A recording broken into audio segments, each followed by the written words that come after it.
Trust is such an important part of our program, and we do everything we can not to break that trust.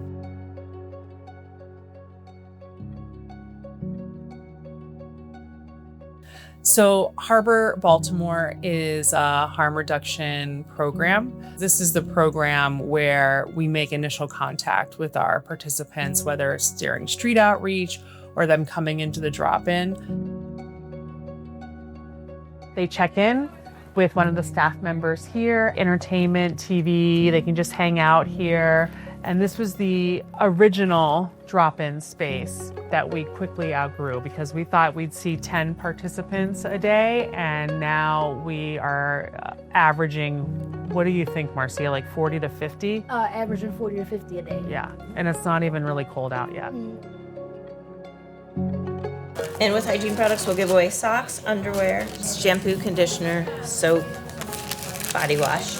Harm reduction, we do wound care supplies. We also do condoms, feminine hygiene, toothbrush. Let's go share some love.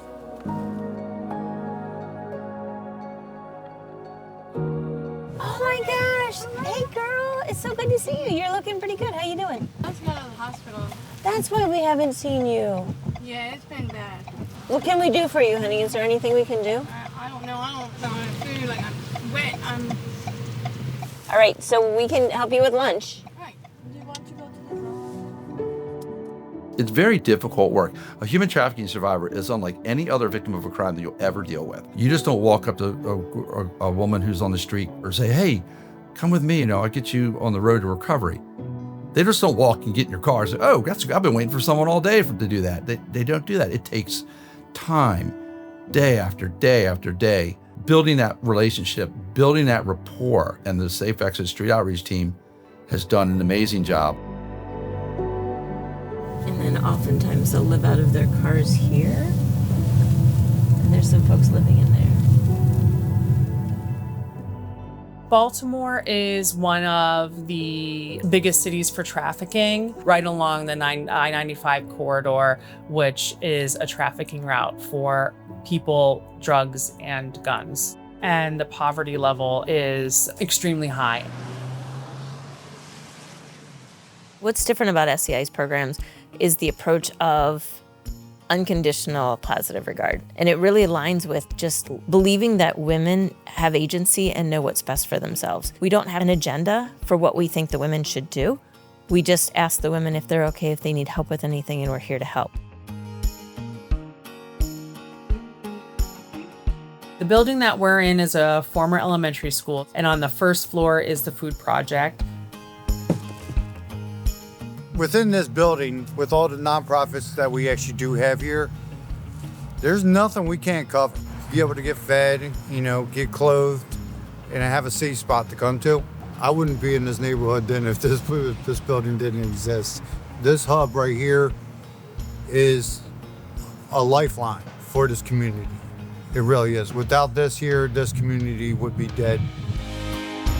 They picked the absolute perfect place for this drop-in center. It is literally in ground zero where there's a lot of drug activity, shootings, street prostitution within a 4-block area of this drop-in center, and they put it right smack in the middle of it. They couldn't have picked a better place. Yeah. So. Yeah, it is. Is that Marcia? Is that you singing? Yes. You have a really pretty voice, honestly. I'm not joking with you. I really appreciate that. Thank you. Next year, you're gonna sing the national anthem for our conference.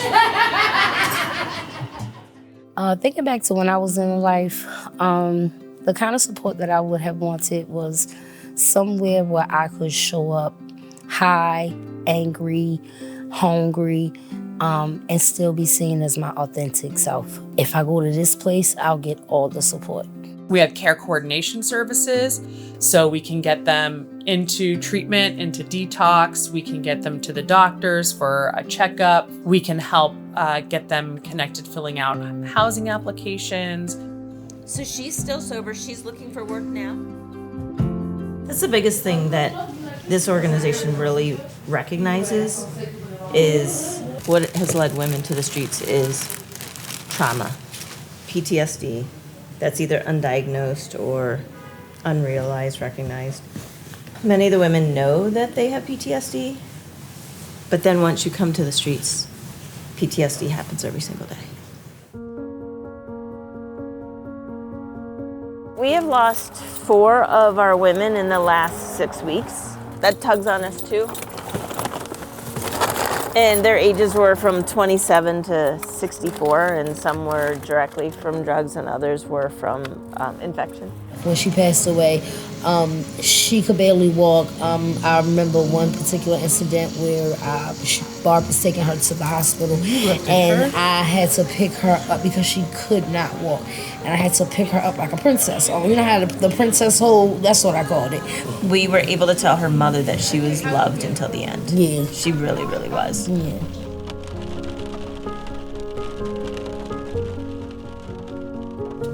Got some oranges, honey? And extra water? Yeah, I'm very pregnant, so. You are? When are you due? 3 weeks. Oh my goodness. Yeah. Look at you go. Are you ready? No. No. I will. Do you want 2 pairs of socks?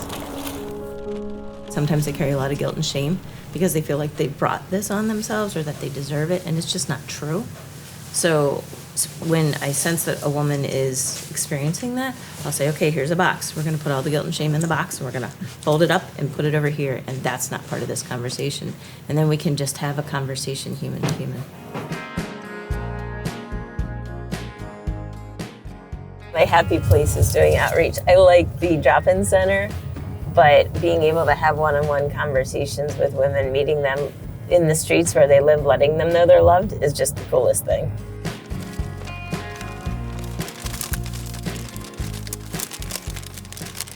You find out that a lot of them are former PRP workers, former supervisors, have families, and have been discarded just because of some choices that they decided to make in their life. We shouldn't have to be thrown away because of that.